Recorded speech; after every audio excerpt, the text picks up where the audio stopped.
Hello students, last ক্লাসে আমরা surface chemistry আন্ডারে অ্যাডজর্পশন শুরু করেছিলাম। তো বেসিক কিছু ধারণা পাওয়ার পরে আমরা মেকানিজম অফ অ্যাডজর্পশন এবং তারপরে থার্মোডাইনামিক্স অফ অ্যাডজর্পশন পড়েছিলাম। আজকে আমরা শুরু করছি টাইপস অফ অ্যাডজর্পশন থেকে।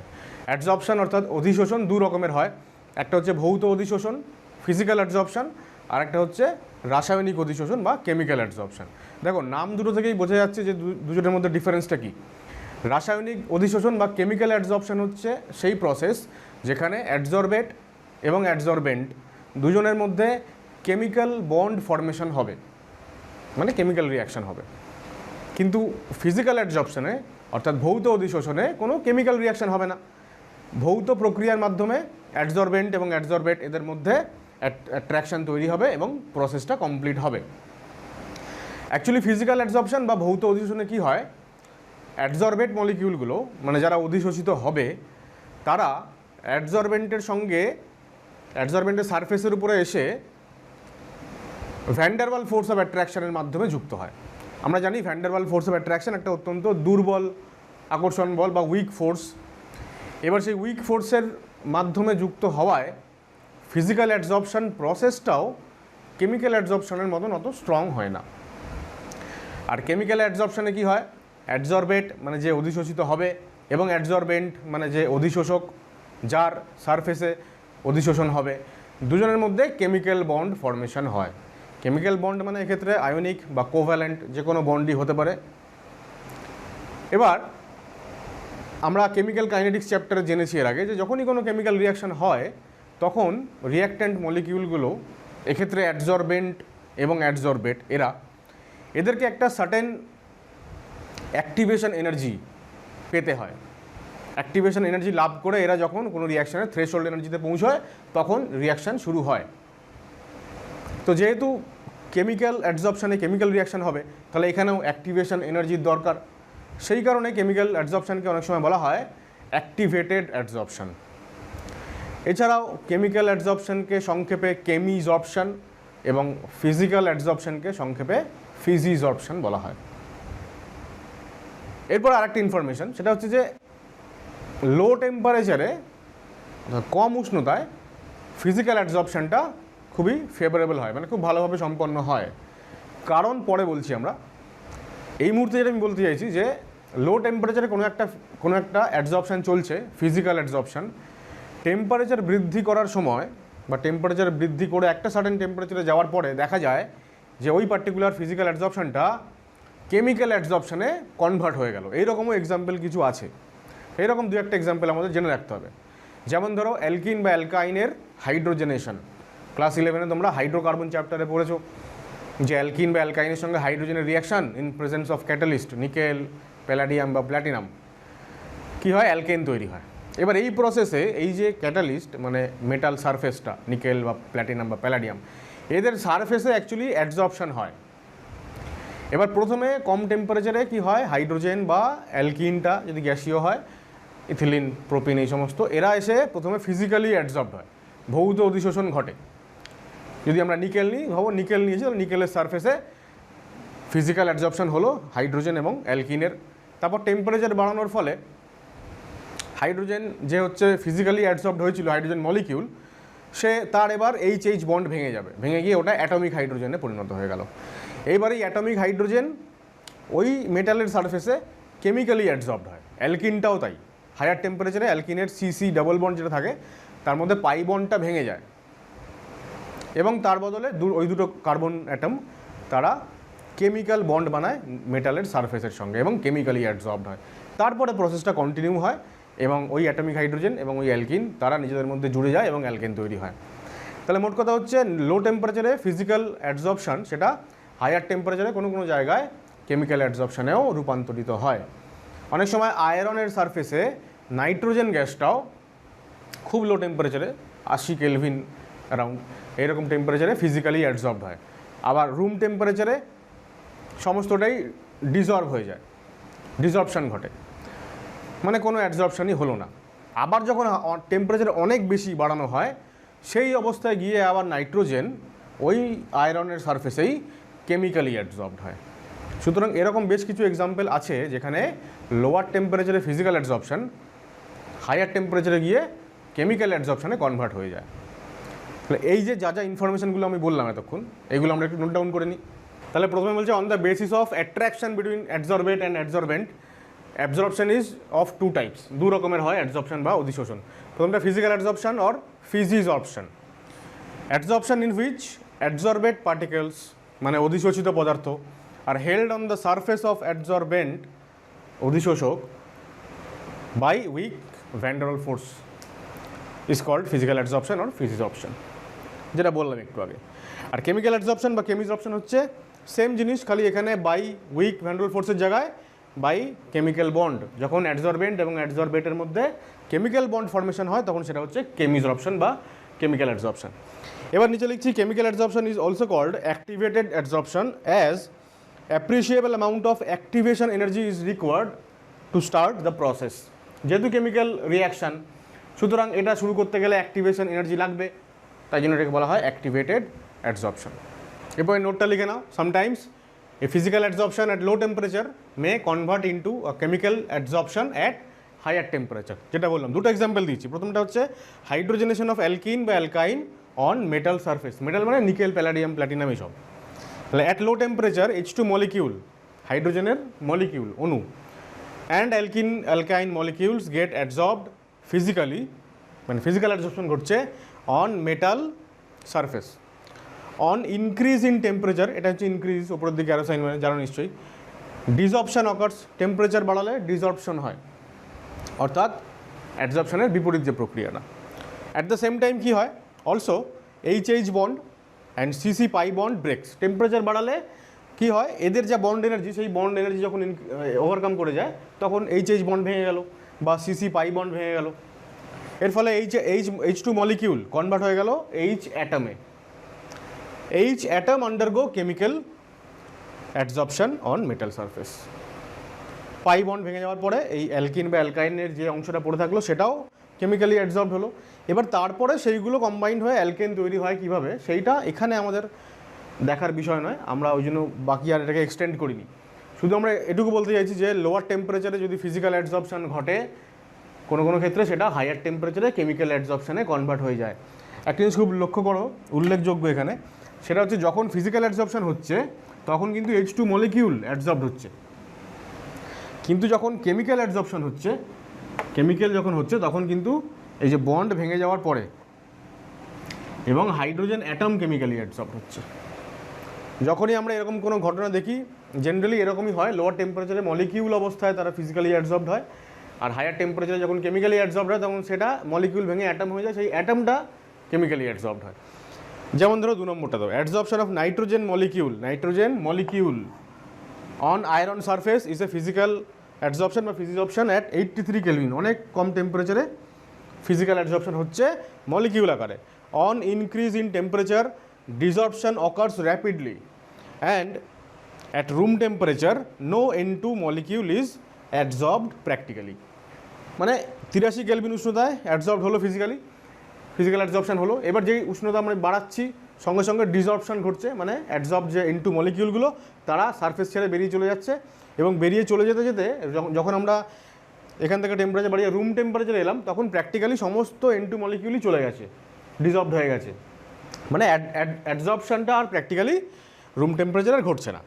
এবার যখন আমরা আরও অনেক টেম্পারেচার বাড়িয়ে প্রায় 700 কেলভিনের উপরে নিয়ে চলে গেছি, সেই সময় বলছে নাইট্রোজেন অ্যাটম, এই যে N2 মলিকিউল ও N2 মলিকিউলের বন্ড ব্রেক করে N অ্যাটম তৈরি হয়ে গেছে, এরা এবার কেমিক্যালি অ্যাডজর্বড হচ্ছে অন আয়রন সারফেস। ঠিক আছে, তাহলে যখনই কোনো গ্যাস মলিকিউলগুলো,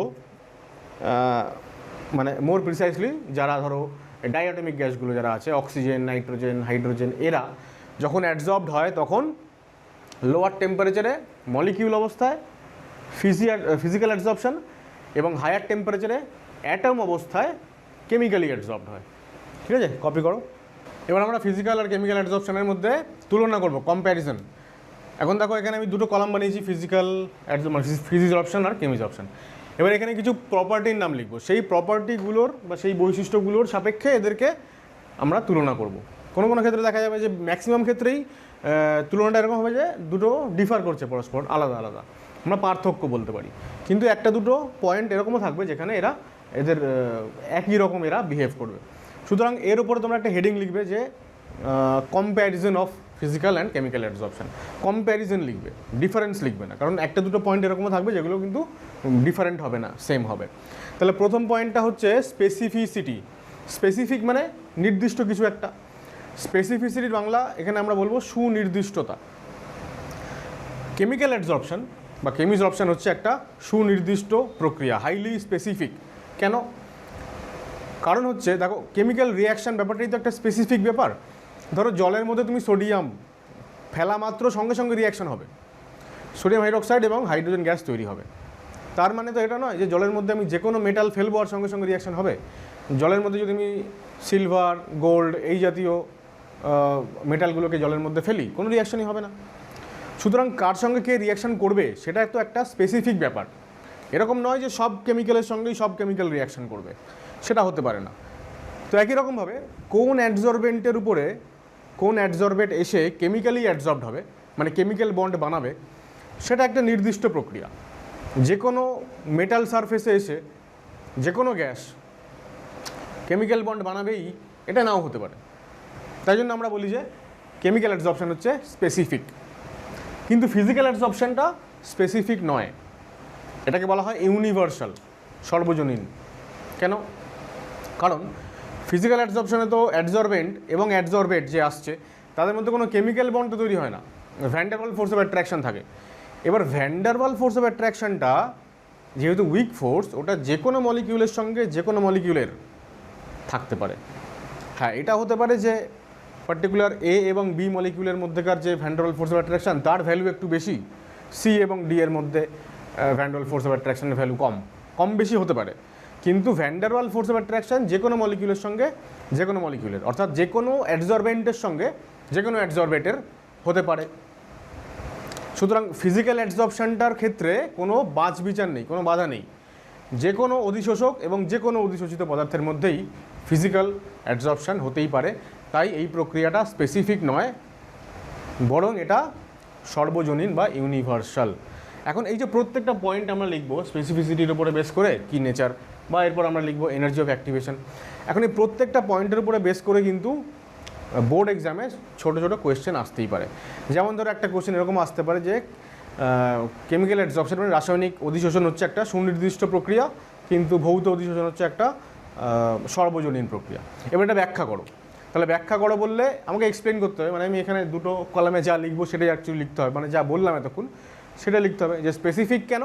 কারণ chemical reaction is always specific, যে কোনো রিয়াক্ট্যান্টের সঙ্গে অন্য যে কোনো রিয়াক্ট্যান্টের বিক্রিয়া হতে পারে না। কিন্তু van der wall force of অ্যাট্রাকশনটা একটা ইউনিভার্সাল ফোর্স অফ অ্যাট্রাকশন। তাহলে কি লিখলাম দেখো, ইট ইজ নট স্পেসিফিক, ফিজিজর্পশনটা স্পেসিফিক নয়। A given surface of adsorbent, একটা যে কোনো অ্যাডজর্বেন্টের surface does not show any preference for any particular adsorbent as, যেহেতু van der wall force is universal, যেটা একটু আগে বললাম যে ভ্যান ডার ওয়াল ফোর্স যে কোনো মলিকুলের সঙ্গে যে কোনো মলিকুলার হতে পারে। তাই জন্য কোনো অ্যাডজর্বেন্টই কী করে, কোনো একটা পার্টিকুলার অ্যাডজর্বেটের জন্য ও কোনো প্রেফারেন্স দেখায় না, সবার সঙ্গেই ওর কম্বিনেশন হতে পারে এবং ফোর্স অফ অ্যাট্রাকশন হতে পারে, সুতরাং ফিজিক্যাল অ্যাডজর্পশন হতে পারে। তাই এটা ইউনিভার্সাল। আর কেমিজর্পশন হচ্ছে হাইলি স্পেসিফিক, অত্যন্ত সুনির্দিষ্ট। কেন? It occurs only if there is possibility of chemical bond formation between adsorbent and adsorbate. যদি অ্যাডজর্বেন্ট এবং অ্যাডজর্বেটের মধ্যে কেমিক্যাল বন্ড ফর্মেশনের কোনো সম্ভাবনা থাকে, তখনই একমাত্র কেমিক্যাল অ্যাডজর্পশনটা হয়। তাই জন্য এটা স্পেসিফিক। এরপর আমরা 2 নম্বর পয়েন্ট বলতে পারি। 1 নম্বর হচ্ছে স্পেসিফিসিটি, এরপরে আমরা বললাম ধরো energy of activation, E act, বা অনেকে ইএ এরকমও লেখে। অ্যাক্টিভেশন এনার্জি আমরা শুরুতে বললাম যে যেহেতু কেমিক্যাল রিয়াকশান এখানে হয়, এবার যে কোনো কেমিক্যাল রিয়াকশানের জন্য একটা অ্যাক্টিভেশন এনার্জি দরকার হয়। সুতরাং এই পার্টিকুলার কেমিক্যাল অ্যাডজর্পশনের জন্য অ্যাক্টিভেশন এনার্জি দরকার হয়। আর ফিজিক্যাল অ্যাডজর্পশনের জন্য অ্যাজ সাচ কোনো appreciable amount of activation energy দরকার হয় না, রুম টেম্পারেচারেই বা নর্মাল যে কোনো কন্ডিশনেই ফিজিক্যাল অ্যাডজর্পশন ঘটতে পারে। এই হলো অ্যাক্টিভেশন এনার্জি। এবার যেহেতু অ্যাক্টিভেশন এনার্জি বললাম, তাহলে একই সঙ্গে আমাকে আরও একটা পয়েন্ট বলতে হবে, সেটা হচ্ছে ডেল্টা এইচ অ্যাডজর্পশন, মানে এনথ্যালপি অফ অ্যাডজর্পশন বা হিট অফ অ্যাডজর্পশন। অর্থাৎ 1 মোল যে কোনো অ্যাডজর্বেট মলিকিউল যখন অ্যাডজর্বড হচ্ছে তখন কতটা এনার্জি রিলিজ হচ্ছে, এটা তো এক্সোথার্মিক প্রসেস আমরা জানি। তাহলে সিস্টেম এনার্জি রিলিজ করবে বাইরে, তাহলে কতটা এনার্জি রিলিজ হচ্ছে সেইটা হচ্ছে পার মোলের জন্য, সেটা হচ্ছে ডেল্টা এইচ এই পার্টিকুলার প্রসেসের। এবার যেহেতু physical absorption weak van der Waal ফোর্সের মাধ্যমে ঘটে, উইক ফোর্স, সুতরাং প্রসেসটাও উইক, সুতরাং প্রসেস এক্সোথার্মিক বটে, কিন্তু খুব বেশি হিউজ অ্যামাউন্টের এনার্জি রিলিজ হয় না, খুব কম পরিমাণ এনার্জি সিস্টেম থেকে বাইরে বেরোয়, অর্থাৎ এনথ্যালপি অফ অ্যাবজর্পশন ব্যাপারটা অনেক কম। কিন্তু কেমিক্যাল অ্যাবজর্পশনে যেহেতু কেমিক্যাল বন্ড ফর্মেশন হয়, স্ট্রং ফোর্স, তাই জন্য প্রসেসটা খুব স্ট্রংলি ঘটে এবং অনেক এনার্জি সিস্টেম থেকে বাইরে বেরোয়, তার ফলে এনথ্যালপি অফ অ্যাবজর্পশন বা হিট অফ অ্যাবজর্পশনের ভ্যালু অনেক বেশি হয়। তাহলে সেকেন্ড পয়েন্ট, ফিজিক্যাল অ্যাবজর্পশন আন্ডারে no appreciable amount of activation energy is required, activation energy দরকার লাগে না। আর কেমিক্যাল অ্যাবজর্পশনে generally high amount of activation energy is required. Delta H absorption, since only van der Waals force of attraction is acting between adsorbent and absorbent, enthalpy of absorption is low, যেহেতু weak force কাজ করছে তাই জন্য 20 থেকে 40 kilojoule পার মোল। আর ওদিকে যেহেতু chemical bond formation হচ্ছে তাই জন্য এনথ্যালপি অফ অ্যাবজর্পশন অনেক বেশি, 80 থেকে 240 কিলোজুল পার মোল। ফোর্থ পয়েন্ট হচ্ছে রিভার্সিবিলিটি, মানে উভমুখিতা, অর্থাৎ ফিজিক্যাল বা কেমিক্যাল অ্যাবজর্পশন কোনটা উভমুখী হবে নাকি একমুখী হবে সেই বিষয়টা। দেখো ফিজিক্যাল অ্যাবজর্পশনে কী হয়, ধরো একটা সারফেস অফ অ্যাবজর্বেন্ট, এবার অ্যাবজর্বেন্ট মলিকিউলগুলো এখানে সারফেসের উপরে এসে জমা হয়েছিল, এটা হচ্ছে অ্যাবজর্পশন প্রসেস। এইবার আমরা দেখতে পাই যখন টেম্পারেচার ইনক্রিজ করা হয় তখন অ্যাবজর্পশনের রেট আস্তে আস্তে কমতে থাকে এবং ডিসঅর্পশন মানে বিশোষণ বাড়তে থাকে, অর্থাৎ মলিকিউলগুলো সারফেস ছেড়ে বাইরে বেরিয়ে চলে যায়। এবার একটা সময় আসে যখন অ্যাবজর্পশন এবং ডিসঅর্পশন দুটো বিপরীতমুখী প্রক্রিয়া, ওদের রেটটা সেম হয়ে যায় এবং পুরো প্রসেসটা সাম্যাবস্থায় মানে ইকুইলিব্রিয়ামে চলে যায়। মধ্যে কথা দাঁড়ালো এটাই যে ফিজিক্যাল অ্যাবজর্পশন হচ্ছে উভমুখী একটা প্রক্রিয়া, রিভার্সেবল প্রসেস, কিন্তু কেমিক্যাল অ্যাবজর্পশনটা একমুখী, ইরিভার্সেবল। কেন? কারণ ধরো আবারও সলিডের কোনো সারফেসে কোনো গ্যাস মলিকিউলগুলো এসে জমা হয়েছে, কেমিক্যাল অ্যাবজর্পশন হয়। এবার কেমিক্যাল অ্যাবজর্পশন যখন হবে তখন মলিকিউলগুলো মানে গ্যাস মলিকিউলগুলো অ্যাবজর্বেট এবং সলিড যে সারফেস অ্যাবজর্বেন্ট, এদের মধ্যে কেমিক্যাল বন্ড তৈরি হবে। কেমিক্যাল বন্ড তৈরি হওয়া মানে একটা প্রোডাক্ট কিছু তৈরি হওয়া। এবার যখন বিশোষণ করতে যাব আমরা টেম্পারেচার বাড়িয়ে, তখন দেখা যাবে যে টেম্পারেচার যদি অনেকটা বাড়ানো হয় তখন বিশোষণ হবে, কিন্তু সিম্পল গ্যাস মলিকিউলগুলো বিশোষিত হতে পারে, ডিসলভড হতে পারে, আবার যে কম্পাউন্ড তৈরি হলো সেটা শুদ্ধ বিশোষিত হয়ে গেল। মানে এরকম না যে শুধুমাত্রই গ্যাস মলিকিউলগুলো বাইরে বেরোচ্ছে এবং সারফেস খালি হয়ে যাচ্ছে, তা নয়। গ্যাস এবং সলিড দুজনের রিয়াকশানে যে কমপ্লেক্স তৈরি হয়েছে, কম্পাউন্ড তৈরি হয়েছিল, সেই কম্পাউন্ডটাই বাইরে বেরিয়ে চলে যাচ্ছে। তাহলে কম্পাউন্ড যখন ইটসেলফ বাইরে বেরিয়ে যাচ্ছে, তার মানে কম্পাউন্ড থেকে অ্যাডসরবেন্ট আর অ্যাডসরবেন্টকে আলাদা করা যায়নি, তারা একসঙ্গে বাইরে চলে গেছে। এবার আলাদা করা যাচ্ছে না মানেই তো বিপরীতমুখী প্রক্রিয়াটা এখানে ঘটার সম্ভাবনা কম, সেই কারণে এটা ইররিভার্সিবল প্রসেস। তাহলে এই হয়ে গেল রিভার্সিবিলিটির গল্প। এরপরে 5 নম্বর পয়েন্টে আমরা আলোচনা করব, সেটা হচ্ছে নাম্বার অফ লেয়ার্স। আমরা ফিজিক্স অপশানটাকে বলি এটা একটা মাল্টি মলিকিউলার লেভেল এখানে তৈরি হয় বা মাল্টি লেয়ার তৈরি হয়, অনেকগুলো লেয়ার তৈরি হয়। মানে এটা কি, মানে ধরো এই যে এটা ধরো সলিডের সারফেস, এবার এই সারফেসে এই যে মলিকিউলগুলো এসে জমা হয়েছে গ্যাসের, এটা হচ্ছে গ্যাস মলিকিউলগুলো অর্থাৎ অ্যাডসরবেটের প্রথম লেয়ার, ফার্স্ট লেয়ার। এবার দেখা যায় কি ফার্স্ট লেয়ারের উপরে সেকেন্ড লেয়ার এসে আবার জমা হয়, সেকেন্ড লেয়ার অফ অ্যাডসরবেট জমা হয়, তারপরে থার্ড লেয়ার অফ অ্যাডসরবেট জমা হতে পারে। এবার জমা হতে পারে এরকমভাবে কেন? কারণ এখানে তো ভ্যান ডার ওয়াল ফোর্স কাজ করছে। ভ্যান ডার ওয়াল ফোর্স তো সর্বজনীন, ইউনিভার্সাল, যে কোনো দুটো স্পিসিসের মধ্যে ঘটতে পারে। তাহলে যদি সলিডের সঙ্গে গ্যাসের van der wall force of attraction ঘটে, তাহলে গ্যাস মলিকিউলের সঙ্গে আরেকটা গ্যাস মলিকিউলেরও সেই একই অ্যাট্রাকশন ফোর্স কাজ করতে পারে। হ্যাঁ, এখন সেই অ্যাট্রাকশন ফোর্সের এক্সটেন্ট কম বেশি হতে পারে, কিন্তু ফোর্সটা তো কাজ করতেই পারে।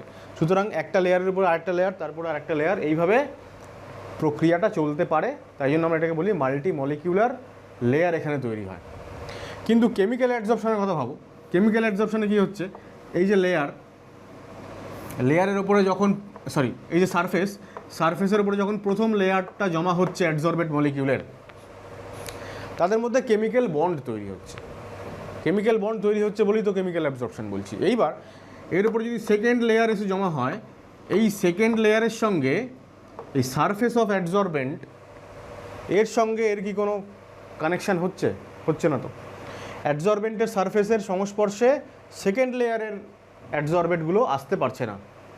তাহলে এই গ্যাস মলিকিউল যদি এই সারফেসের সঙ্গে সংস্পর্শে আসতে না পারে, তাহলে তাদের মধ্যে কেমিক্যাল বন্ড তৈরি হবে না। আর কেমিক্যাল বন্ড যদি তৈরি না হয়, তাহলে সেকেন্ড লেয়ারগুলো কেমিক্যালি অ্যাবজর্বড হবে না। তাই জন্য আমরা বলি যে কেমিক্যাল অ্যাবজর্পশন হচ্ছে একটা মোনো লেয়ার প্রসেস, মানে মোনো লেয়ার তৈরি হয়। মাল্টি লেয়ার যেমন এখানে তৈরি হয়, তেমনি এখানে মোনো লেয়ার তৈরি হয়। তাহলে রিভার্সিবিলিটি আন্ডারে লিখলাম, physical absorption is reversible process as desorption occurs on increasing temperature বাড়ালে ডিসঅর্পশন ঘটে। আর ওদিকে লিখলাম it's an irreversible process because during desorption adsorbed molecules comes out of surface of adsorbent along with the compound formed by their chemical reaction। অর্থাৎ অ্যাডজর্বেন্ট এবং অ্যাডজর্বেন্টের মধ্যে যে chemical reaction হয়ে যে কম্পাউন্ড তৈরি হয়েছিল, সেটাও বাইরে বেরিয়ে আসে, অর্থাৎ ওদেরকে সেপারেট করা যায় না, তাই irreversible. Number of layer, multi molecular layer is formed as first layer of adsorbed gas attracts second layer by van der Waal force and so on মানে সেকেন্ড লেয়ার আবার থার্ড লেয়ারকে অ্যাট্রাক্ট করবে van der Waal ফোর্সের মাধ্যমে, third layer fourth লেয়ারকে, এইভাবে। এখন আমি এর আগের দিন হয়তো বলেছিলাম একবার যে আমাদের সিলেবাসে যেটা আছে সেটা হচ্ছে যে সলিডের সারফেসে গ্যাসের অ্যাডজর্পশন, বাদ বাকি অন্য ধরনের অ্যাডজর্পশনগুলো নিয়ে আমরা খুব বেশি আলোচনা করব না। সুতরাং আমরা এটা ধরেই নেব যে যখনই অ্যাডজর্পশনের কথা আমরা বলছি, তখন অ্যাডজর্বেন্ট হচ্ছে সলিড সারফেস, আর যে আসছে অ্যাডজর্বেন্ট সে হচ্ছে গ্যাস। আর এদিকে বলছি যে আমরা ইউনিমলিকুলার লেয়ার মানে মোনো লেয়ার ইজ ফর্মড, কেন? As second layer of adsorbent cannot come in contact of surface of adsorbent. Second লেয়ারটা অ্যাডজর্বেন্টের সারফেসের সঙ্গে কন্ট্যাক্টে আসতে পারছে না, কারণ মাঝখানে তো ফার্স্ট লেয়ার আছে। তা কন্ট্যাক্টে না এলে ওদের মধ্যে কেমিক্যাল রিয়াকশন হবে না এবং সেকেন্ড লেয়ার তাই জন্য ফর্মডও হবে না, and chemical bond is not formed between them. এরপর আমরা দুটো পয়েন্ট অ্যাড করেছি, প্রেশার আর টেম্পারেচার। টেম্পারেচারের সঙ্গে এটা ইনভার্সলি প্রপোর্শনাল ফিজিক্যাল অ্যাডজর্পশন, মানে টেম্পারেচার বাড়লে এক্সটেন্ট অফ অ্যাডজর্পশন কমে যায়। এক্সটেন্ট অফ অ্যাডজর্পশন মানে অধিশোষণের মাত্রা। টেম্পারেচার বাড়ালে কেন কমে যায় সেটা পরে আলোচনা করছি।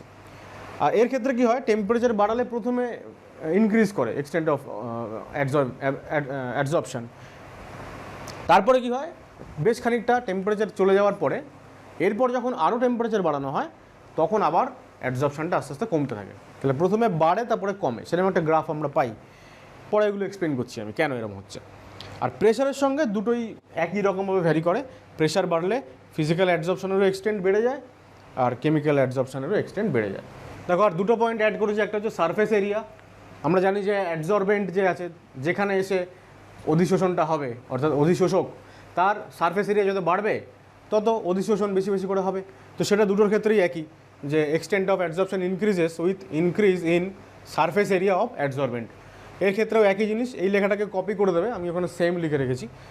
আর এরপর হচ্ছে নেচার অফ অ্যাডজর্বেন্ট, খুব ইম্পর্টেন্ট এটা। অর্থাৎ অ্যাডজর্বেন্ট মানে অধিশোষিত পদার্থ যে আসছে অধিশোষিত হতে, তার নেচারটা কেমন তার উপর ডিপেন্ড করে। ফিজিক্যাল অ্যাডজর্পশনের ক্ষেত্রে বলছে গ্যাসেস, আমরা তো গ্যাসের অ্যাডজর্পশন অন সলিড এটাই আমরা পড়ছি। তাহলে gases which can be more easily liquefied, যাদেরকে খুব সহজে তরলে পরিণত করা যায়, রেডিলি অ্যাবজর্বড, রেডিলি মানে খুব তাড়াতাড়ি তারা অ্যাবজর্বড হয় অন সারফেস অফ মেটাল। তার মানে ফিজিক্যাল অ্যাডজর্পশনে যে গ্যাস খুব তাড়াতাড়ি তাকে লিকুইফাই করা যায়, তরলে পরিণত করা যায়, সেই গ্যাস তত বেশি বেশি করে অ্যাবজর্বড হবে, এবং উল্টোটাও ঠিক। আর কেমিক্যাল অ্যাডজর্পশনের ক্ষেত্রে নেচারটা কীরকম, নেচার অফ অ্যাডজর্বেন্টের উপর কীভাবে ডিপেন্ড করে না, এখানে গ্যাসেস মানে যে গ্যাসগুলো হুইচ ক্যান রিয়্যাক্ট উইথ অ্যাডজর্বেন্ট, যারা অ্যাডজর্বেন্টের সঙ্গে রিয়াকশান করতে পারে, অর্থাৎ কেমিক্যাল বন্ড বানাতে পারে, তারাই হচ্ছে কেমিক্যাল অ্যাডজর্পশন প্রসেসটা তাড়াতাড়ি করবে। আদারওয়াইজ রিয়াকশান ওখানে হবে না বা কেমিক্যাল অ্যাডজর্পশন হবে না। তো এবার ফ্যাক্টরস এফেক্টিং এক্সটেন্ট অফ অ্যাডজর্পশন, আমরা আবার 4টে ফ্যাক্টর নিয়ে আলোচনা করব। প্রথম কথা হচ্ছে আমাদের অ্যাডজর্বেন্ট মানে যে অধিশোষিত হবে গ্যাস, অ্যাডজর্বেন্ট যার সারফেসে হবে সেটা সলিড। এবার প্রথম হচ্ছে নেচার অফ অ্যাডজর্বেন্ট, এক্ষুনি বললাম আমরা যে ফিজিক্যাল অ্যাডজর্পশনের ক্ষেত্রে কী হয়, যে গ্যাস খুব তাড়াতাড়ি যাকে লিকুইফাই করা যায়, তরলে পরিণত করা যায়, সেই গ্যাস তত বেশি বেশি করে অ্যাডজর্বড হয়। কেন? কারণ যেই গ্যাসকে মানে সেই সমস্ত গ্যাসকেই খুব তাড়াতাড়ি লিকুইডে পরিণত করা যায় বা লিকুইফাই করা যায় যে সমস্ত গ্যাসের ক্রিটিক্যাল টেম্পারেচার বা সংকট উষ্ণতার মান অনেক বেশি হয়। তোমরা রিয়েল গ্যাস চ্যাপ্টারে নিশ্চয়ই পড়েছো, একটা এরকম ইকুয়েশন ছিল যে TC critical temperature equal to 8a/27 RB। এইখান থেকে আমরা বুঝতে পারি যে টিসি ভ্যারিজ উইথ এ। এই যে স্মল লেটারে এ, এটা হচ্ছে গ্যাস মলিকিউলগুলোর মধ্যেকার যে আকর্ষণ বল সেইটাকে ডিনোট করে। তাহলে গ্যাস অণুগুলোর মধ্যে যে আকর্ষণ বল সেটা হচ্ছে van der wall force of attraction. সুতরাং যে গ্যাসের ক্রিটিক্যাল টেম্পারেচার বেশি, অর্থাৎ যাদেরকে তাড়াতাড়ি লিকুইফাই করা যায়, সেক্ষেত্রে van der wall force of attraction between molecules সেটাও বেশি। এবার এই ভ্যান ডার ওয়াল ফোর্সটাই তো ফিজিক্যাল অ্যাডজর্পশনের জন্য দায়ী। সুতরাং ফিজিক্যাল অ্যাডজর্পশন বেশি করে হতে গেলে van der wall force of attraction বেশি হতে হবে অ্যাডজর্বেড মলিকিউলগুলোর মধ্যে। এবার ভ্যান ডার ওয়াল ফোর্স সেখানেই বেশি যাদের ক্রিটিক্যাল টেম্পারেচার বেশি, অর্থাৎ যাদেরকে তাড়াতাড়ি লিকুইফাই করা যায়। তাহলে কী লিখলাম? মোর ইজিলি লিকুইফাইবল গ্যাস, মানে যাদের খুব তাড়াতাড়ি লিকুইফাই করা যায়, আর having higher values of critical temperature, critical temperature value এদের বেশি হয়, and have higher values of van der wall force of attraction. ঠিক আছে, ক্রিটিক্যাল টেম্পারেচার আর force of attraction among the molecules. This van der Waal force is responsible for physical adsorption. এই van der Waal ফোর্সটাই physical অ্যাডজর্পশনের জন্য দায়ী। তাহলে যাদের van der Waal force বেশি, অর্থাৎ যাদের ক্রিটিক্যাল টেম্পারেচার বেশি, অর্থাৎ যাদের তাড়াতাড়ি লিকুইফাই করা যায়, তারা হচ্ছে কি লিখছি? মোর রেডিলি অ্যাডজর্ব। তাদের অ্যাডজর্পশনটা খুব তাড়াতাড়ি হয়। ক্লিয়ার? খুব ইম্পর্টেন্ট এটা। আর একটা ছোটো পয়েন্ট অ্যাড করেছি, নেচার অফ অ্যাডজর্বেন্ট যার সারফেসে এসে অ্যাডজর্পশন হবে, তো তার সারফেস এরিয়া বাড়লে অ্যাডজর্পশন বাড়ে। আমরা আর একটু প্রিসাইসলি ব্যাপারটাকে বলছি স্পেসিফিক সারফেস এরিয়া। স্পেসিফিক মানে কি? মানে সারফেস এরিয়া, দেখো স্পেসিফিক হিট, তার এইসব আমরা পড়েছি আগে। যে কোনো টার্মের আগে যদি স্পেসিফিক কথাটা ব্যবহার হয়, তার মানে ইউনিট মাস তার রেসপেক্টে বলা হচ্ছে। স্পেসিফিক হিট মানে 1 গ্রাম কোনো একটা মেটেরিয়াল, তার টেম্পারেচার 1 ডিগ্রি বাড়াতে যতটা হিট দিতে হয় স্পেসিফিক হিট। তেমনি স্পেসিফিক সারফেস এরিয়া মানে অ্যাডজর্বেন্টের ইউনিট মাস নিয়েছো, তার যা সারফেস এরিয়া, সেটার উপর ডিপেন্ড করবে যে এক্সটেন্ট অফ অ্যাডজর্পশন কত হবে। তাহলে ইউনিট মাস অর্থাৎ একক ভর, ধরো আমি 1 গ্রাম চারকোল নিলাম। এবার 1 গ্রাম চারকোল আমি নিয়েছি, একটা তার ব্লক, চারকোলের ব্লক, আর এক জায়গায় চারকোলের ডাস্ট। তাহলে যেখানে চারকোলের ডাস্ট সেখানে নিশ্চয়ই সারফেস এরিয়া বেশি। তাহলে আমরা বলবো যে স্পেসিফিক সারফেস এরিয়া যেখানে বেশি, সেখানে ডেফিনেটলি অ্যাডজর্পশনের রেটটাও বেশি। তাহলে সারফেস এরিয়া বললে হবে, কিন্তু খুব প্রিসাইসলি বলতে গেলে আমরা স্পেসিফিক সারফেস এরিয়া কথাটা ব্যবহার করব। থার্ড পয়েন্ট হচ্ছে টেম্পারেচার। টেম্পারেচারের উপর কী ডিপেন্ড করে? দেখো, যখনই গ্যাস মানে হচ্ছে অ্যাডজর্বেট প্লাস সলিড মানে হচ্ছে অ্যাডজর্বেন্ট, reaction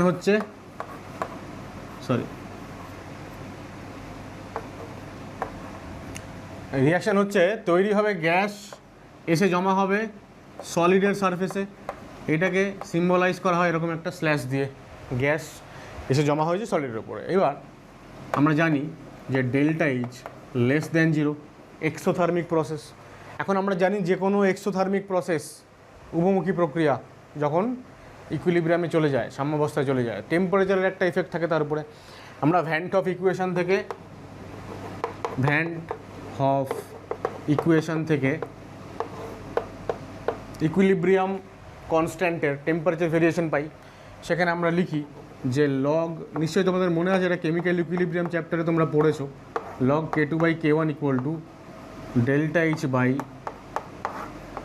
2.303 R 1/T1 minus 1/T2। আচ্ছা, কেমিক্যাল ইকুইলিব্রিয়াম কেন? আরহেনিয়াস ইকুয়েশনের মধ্যেও সিমিলার ইকুয়েশন তোমরা পড়েছো কেমিক্যাল কাইনেটিক্স চ্যাপ্টারে। এবার এই পার্টিকুলার টেম্পারেচারে আমরা বলি যে লো টেম্পারেচারটা হচ্ছে T1 আর হাই টেম্পারেচারটা হচ্ছে T2। আর T1 টেম্পারেচারে ইকুইলিব্রিয়াম কনস্ট্যান্ট K1, T2 টেম্পারেচারে K2। ঠিক আছে? এবার তুমি যদি টেম্পারেচার বাড়াও, মানে টেম্পারেচার তুমি যদি T1 থেকে T2-তে নিয়ে যাও, তাহলে এই ইকুয়েশন থেকে কি বলছে, T1 যেহেতু ছোট, T1 মানে T2 তো গ্রেটার দ্যান T1, T2 যদি গ্রেটার দ্যান T1 হয় তাহলে 1/T1টা গ্রেটার দ্যান 1/T2 হবে। তাহলে এই যে 1/T1 বেশি হবে, এটা কম হবে, তার মানে এই ব্র্যাকেটের পোর্শনটা পজিটিভ। ব্র্যাকেটের পোর্শনটার ভ্যালু যদি পজিটিভ হয় আর ডেল্টা এইচের ভ্যালু যদি নেগেটিভ হয় এক্সোথার্মিক, তার মানে এই ডান দিকটা পুরোটাই হয়ে গেল নেগেটিভ ভ্যালু, কারণ আর তো আর নেগেটিভ হবে না। তাহলে ডান দিকটা যদি পুরোটা নেগেটিভ হয়ে যায় তাহলে আমরা বলতে পারি log K2/K1 লেস দেন 0। এবারে জিরোটাকে আমরা log 1 বলতে পারি, তাহলে আমরা বলবো যে K2/K1 equal K2/K1 less than 1, ঠিক আছে, log K2/K1 less than log K1, তাহলে K2/K1 লেস দেন 1, তার মানে K2 লেস দেন K1। তার মানে টেম্পারেচার বাড়ালে ইকুইলিব্রিয়াম কনস্ট্যান্টের ভ্যালু কমে যাচ্ছে, তার মানে এক্সটেন্ট অফ অ্যাডজর্পশন কমে যাচ্ছে। তাহলে আমরা যদি টেম্পারেচার ইনক্রিজ করি অ্যাডজর্পশন কমে যাবে। এবার এই যে টেম্পারেচার বাড়ালে অ্যাডজর্পশন কমে যাচ্ছে, এইটা স্ট্রিক্টলি ফলো করবে ফিজিক্যাল অ্যাডজর্পশন। কেমিক্যাল অ্যাডজর্পশনে এরকমটা স্ট্রিক্টলি ফলো হয় না। কেন হয় না? কারণ যে শুরুতেই বলেছিলাম কেমিক্যাল অ্যাডজর্পশন হচ্ছে যেহেতু ওখানে কেমিক্যাল বন্ড তৈরি হবে, রিয়াকশন হবে, তাই জন্য একটা অ্যাক্টিভেশন এনার্জি দরকার। সেই জন্য সিস্টেমকে প্রথমে এনার্জি সাপ্লাই করতে হয়, সিস্টেম প্রথমে হিট এনার্জি নেয়, অর্থাৎ আমাদের টেম্পারেচার প্রথমে দিতে হয় সিস্টেমকে। তাহলে প্রথমে যখন লোয়ার টেম্পারেচারে থাকে সিস্টেম ডিউরিং কেমিক্যাল অ্যাডজর্পশন, লোয়ার টেম্পারেচারে প্রথমে কম টেম্পারেচারে রিয়াকশনটা হয় না বিটুইন অ্যাডজর্বেট এবং অ্যাডজর্বেন্ট। টেম্পারেচার ইনক্রিজ করলে কি হয়, একটা সার্টেন টেম্পারেচারের পরে অ্যাক্টিভেশন এনার্জিটাও পেয়ে গেল এবং অ্যাডজর্পশন শুরু হলো। তাহলে ইনিশিয়ালি যখন আমি লো থেকে হাই টেম্পারেচারে যাচ্ছি তখন অ্যাডজর্পশনটা বেশি বেশি করে শুরু হচ্ছে বা হচ্ছে আর কি বেশি বেশি করে। তার মানে টেম্পারেচার বাড়লে রেট অফ অ্যাডজর্পশন বাড়ছে। এবার যেই অ্যাডজর্পশন শুরু হয়ে গেল, এরপরে যদি আমি টেম্পারেচার আরও অনেক ইনক্রিজ করি তখন এইবার যে অ্যাডজর্বড যে মলিকিউলগুলো তাদের সবার এনার্জি বাড়ছে, কাইনেটিক এনার্জি বাড়ছে, থার্মাল এনার্জি বাড়ছে, এইবার ডিসঅপশন চালু হয়ে যাবে এবং রেট অফ বা এক্সটেন্ট অফ অ্যাডজর্পশন এইবার আস্তে আস্তে কমতে থাকবে। তার মানে কেমিক্যাল অ্যাডজর্পশনের ক্ষেত্রে প্রথমে টেম্পারেচার বাড়ানোর সময় প্রথমে অ্যাডজর্পশনটা বাড়ে, আরও হায়ার টেম্পারেচারে গেলে তখন আবার অ্যাডজর্পশন ধীরে ধীরে কমতে থাকে। তাহলে এই হচ্ছে ডিফারেন্স। এটা কপি করো, তারপরে আমি বলছি। তার লেখাটা কপি করে নাও। Extent of adsorption decreases with increase in temperature. Temperature বাড়ালে এক্সটেন্ট অফ অ্যাডজর্পশন কমে যাচ্ছে as exothermic reaction is favourable at low temperature. Exothermic reaction low temperature favourable, high টেম্পারেচারে ফেভারেবল নয়। কেন নয়? একটু আগে আমরা ম্যাথামেটিক্যালি এক্সপ্লেন করলাম যে টেম্পারেচার বাড়ালে ইকুইলিব্রিয়াম কনস্ট্যান্টের ভ্যালু কমে যাচ্ছে, সুতরাং রিয়াকশন রেট ব্যাকওয়ার্ড ডাইরেকশনে চলে আসবে। This variation is steadily followed by physisorption. Physical অ্যাডজর্পশনে এই যে ভেরিয়েশনটা মানে টেম্পারেচার বাড়ালে অ্যাডজর্পশন কমে যাচ্ছে, এটা ফিজিক্যাল অ্যাডজর্পশনে খুব স্টেডিলি ফলো হয়। কিন্তু কেমিক্যাল অ্যাডজর্পশনে কী হয় দেখো, since chemical bond formation requires activation energy, extent of adsorption increases with increase in temperature at first. প্রথমের দিকে একদম লো টেম্পারেচারে অ্যাডজর্পশন প্রায় হয় না, টেম্পারেচার বাড়াতে থাকলে একটু একটু করে টেম্পারেচার পেয়ে পেয়ে যখন সিস্টেম তার প্রয়োজনীয় অ্যাক্টিভেশন এনার্জি পেয়ে গেল তখন এক্সটেন্ট অফ অ্যাডজর্পশন বেড়ে গেল, আস্তে আস্তে বাড়তে থাকছে। এবার যখন অনেক বেশি টেম্পারেচার হয়ে যাচ্ছে but at higher temperature adsorbed gas molecules acquire thermal energy. Temperature যদি আরও বাড়াচ্ছি তখন যারা অ্যাডজর্বড হয়েছে তারাও সেই টেম্পারেচারটা নিচ্ছে, তাদের থার্মাল এনার্জি অর্থাৎ তাদের কাইনেটিক এনার্জি বাড়ছে। এবারে সুতরাং এবার কী হবে, ডিসঅপশন হবে। তাহলে ডিসঅপশন occurs at a higher rate than অ্যাডজর্পশন। ডিসঅপশন যদি বেশি রেটে ঘটে অ্যাডজর্পশনের তুলনায়, তার মানে অ্যাডজর্পশন রেট কমে যাচ্ছে। তাহলে এখন আমরা বলবো যে extent of adsorption decreases with increase in temperature. ঠিক আছে, গ্রাফে পুরো বিষয়টাকে প্লট করলে কেমন হয় দেখো, এটাকে কপি করে নাও। দেখো গ্রাফটা আমরা প্লট করছি দুটো আলাদা, একটা ফিজিক্স অপশনের জন্য আর এই দিকটায় কেমিক্স অপশনের জন্য।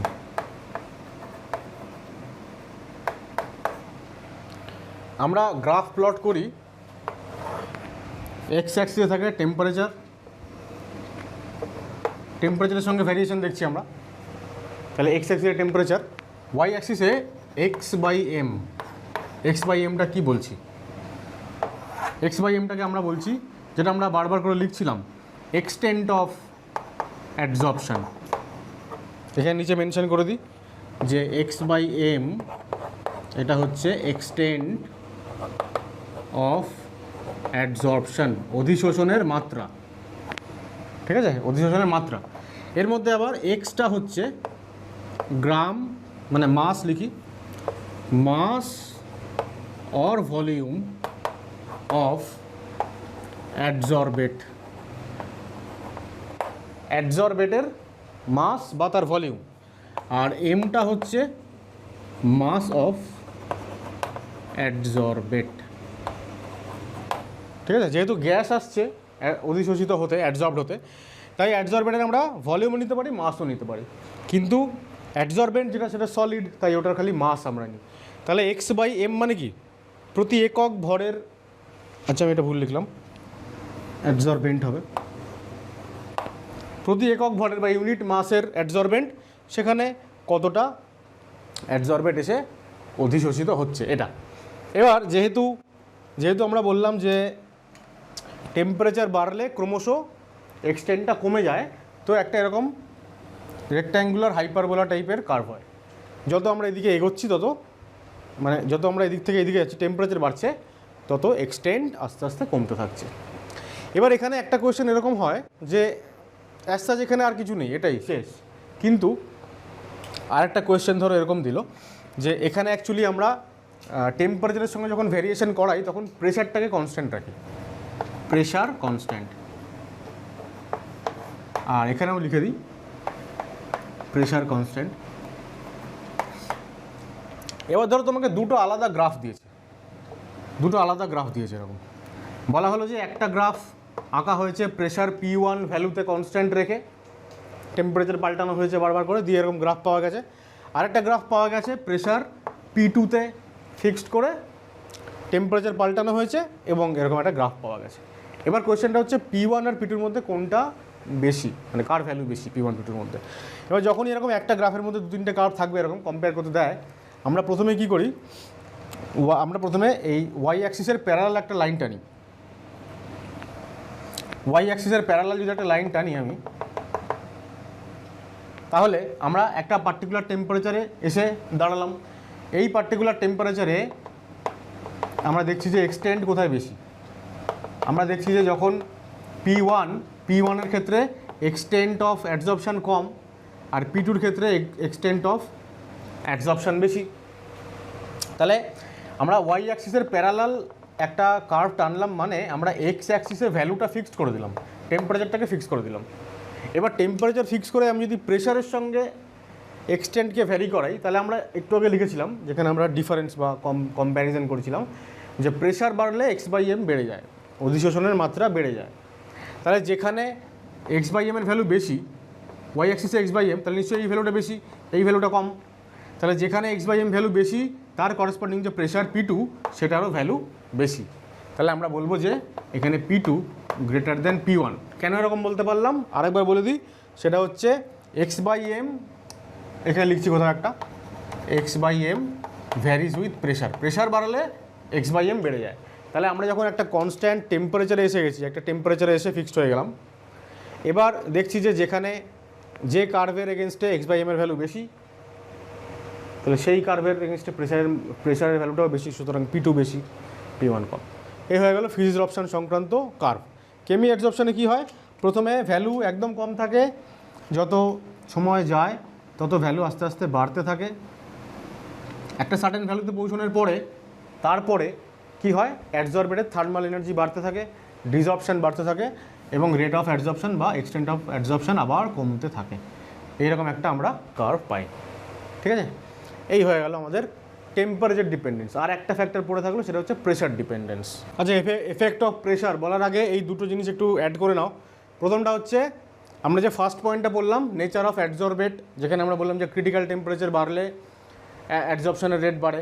তো এইখানে আমরা কী করেছি, কতগুলো গ্যাস নিয়েছি, তাদের ক্রিটিক্যাল টেম্পারেচার ভ্যালু এবং তাদের ভলিউম অ্যাডজর্বড অ্যাট এসটিপি, একটা সার্টেন অ্যামাউন্টের অ্যাডজর্বেন্ট আছে, সেখানে তাদের কত ml করে অ্যাডজর্বড হচ্ছে, তার পরিমাণটাও বাড়ছে যত ক্রিটিক্যাল টেম্পারেচার বাড়ছে। এই এক্সপেরিমেন্টাল ডেটাটা ওইখানে তোমরা একটু অ্যাড করে নাও, 1 নম্বর। 2 নম্বর হচ্ছে এক্ষুনি আমরা যে গ্রাফগুলো আঁকলাম x/m versus temperature, pressure constant রেখে আমরা বললাম, এই ধরনের গ্রাফগুলোকে বলা হয় অ্যাডজর্পশন আইসোবার। আইসো মানে সমান, বার মানে প্রেশার এখানে। তাহলে যেহেতু আমরা প্রেশার কনস্ট্যান্ট রেখে x/m ভার্সেস টি প্লট করেছি, ওই দুটো প্লটকে আমরা বলবো অ্যাডজর্পশন আইসোবার। দেখো এফেক্ট অফ প্রেশারে আমরা কি বলবো, যখন অ্যাডজর্বেন্ট মলিকিউলগুলো আসছে, এসে অ্যাডজর্বেন্টের কন্ট্যাক্টে এসে ওখানে তারা আটকে গেল, এর ফলে কি হচ্ছে, অ্যাডজর্বেন্ট যে মলিকিউলগুলো মানে গ্যাস মলিকিউলগুলো যারা উপরে এতক্ষণ চলাফেরা করছিল তাদের সংখ্যা কমে গেল। আমরা ইকুয়েশন থেকে স্পষ্ট দেখতে পাচ্ছি, এটাকে যদি আমি একটা সাবস্টেন্স ধরি, গ্যাসটাকে, সলিডটাকে যদি আমি আরেকটা সাবস্টেন্স ধরি, তাহলে টোটাল নাম্বার অফ সাবস্টেন্স হচ্ছে 1 + 1 দুটো, আর ডান দিকে টোটাল নাম্বার অফ সাবস্টেন্স একটাই, কারণ সলিডের মধ্যে গ্যাসটা এসে আটকে গেছে, অ্যাডজর্বড হয়ে গেছে, এখন পুরোটাই একটা সিস্টেম। আমরা যদি নাম্বার অফ পার্টিকেল কনসিডার করি, এটা একটা পার্টিকেল, এটা একটা, এটা একটা, তাহলে আমরা বলতে পারি যে এই পার্টিকুলার রিয়াকশানে ডেল্টা এন হচ্ছে 1 - 1 + 1 মানে -1, আর ডেল্টা এন যদি <0 হয়, সেই সমস্ত রিভার্সিবল রিয়াকশানের ক্ষেত্রে যদি রিয়াকশানটা ইকুইলিব্রিয়ামে থাকে, তাহলে অ্যাকর্ডিং টু লা সাতেলিয়ার প্রিন্সিপাল আমরা এটা বলতে পারি যে প্রেশার বাড়ালে, প্রেশার যদি আমি বাড়াই সিস্টেমের, ইকুইলিব্রিয়ামে থাকাকালীন কোনো সিস্টেমের, তাহলে সিস্টেম চাইবে সেই ইনক্রিজড প্রেশারের যে এফেক্ট সেইটা কমাতে, তখন সিস্টেম চাইবে নিজের ভলিউম কমাতে বা নাম্বার অফ মলিকিউল কমাতে, অর্থাৎ যেদিকে number of molecule com equilibrium ওই দিকে শিফট করবে। তাহলে number of molecule delta N যেহেতু 0, আমরা দেখতে পাচ্ছি এদিকে দুটো ওইদিকে একটা, তাহলে এদিকে number of molecule com right hand সাইডে, তাহলে ইকুইলিব্রিয়াম রাইট হ্যান্ড সাইডে যদি শিফট করে, তার মানে এক্সটেন্ট অফ অ্যাডজর্পশন বাড়ছে। তার মানে ওভারঅল আমরা বলতে পারি যে প্রেশার বাড়লে এক্সটেন্ট অফ অ্যাডজর্পশন বেড়ে যাবে। তাহলে দেখো ডিউরিং অ্যাডজর্পশন গ্যাস মলিকিউলস মানে adsorbate get trapped on metal surface, so number of molecules in gas phase decreases. Gas ফেজে নাম্বার অফ মলিকিউল কমে যাচ্ছে। So according to Le Chatelier's principle, if pressure of system at equilibrium increased, adsorption equilibrium shifts towards right hand side. Adsorption equilibrium right hand সাইডে shift করছে, and hence extent of adsorption increases. ঠিক আছে, তাহলে এই হয়ে গেল আমাদের factors affecting extent of অ্যাডজর্পশন। তাহলে আমরা আজকে টাইপস অফ অ্যাডজর্পশন বললাম, কেমিক্যাল অ্যান্ড ফিজিক্যাল অ্যাডজর্পশন, তাদের কম্প্যারেটিভ স্টাডি এবং কোন কোন ফ্যাক্টরের উপরে অ্যাডজর্পশনটা ডিপেন্ড করে সেইগুলো জানলাম। আজকের ভিডিওটা আমি এখানেই থামাবো। নেক্সট ভিডিওতে আমরা অ্যাডজর্পশন আইসোথার্ম সম্পর্কে আলোচনা করব, দিয়ে আমাদের অ্যাডজর্পশন টপিকটা শেষ হবে। তারপরে আমরা পড়বো ক্যাটালিসিস। তাহলে আজকের ভিডিওটা যদি তোমাদের ভালো লেগে থাকে তাহলে অবশ্যই একটা লাইক করো, শেয়ার করো বন্ধুদের সাথে, আর দেখা হচ্ছে পরবর্তী ভিডিওতে আগামীকাল অথবা পরশু। ততক্ষণ পর্যন্ত টাটা।